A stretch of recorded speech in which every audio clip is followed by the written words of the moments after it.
USC Texas. It's one of those games where you kind of think it's so early in the season. Okay, we had a certain impression of this team. Now what do we think? What do we think about the Texas-Maryland game?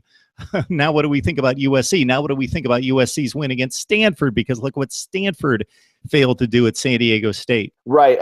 I was very skeptical of USC going into the Texas game, and I think when we look back at the end of the season, that Texas opening week loss to Maryland might be one of the more confusing games that we've seen all season long, because I think Texas is pretty good, and I think Tom Herman is very good. He obviously proved that at Houston. I was not surprised at all to see the Longhorns walk into USC and give them a game. I honestly thought Texas could have come out and won that game, even though they were, I think, 15 and a half, 16-point underdogs.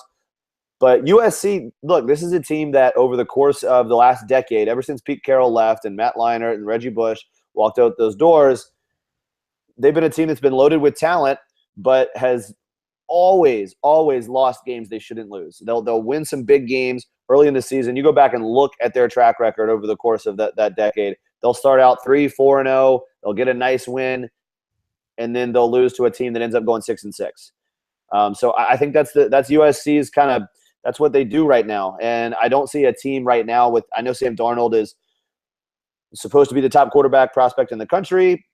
I don't think he's played like it so far, but outside of Darnold, I don't see the bevy of weapons. I don't see a Juju Smith-Schuster. I don't see a Marquise Lee. I don't see those future NFL studs like I have in the past. So I don't have any reason to expect USC to be any better now than they've been in the last 8 to 9 years. I think they're going to lose a couple games they shouldn't lose.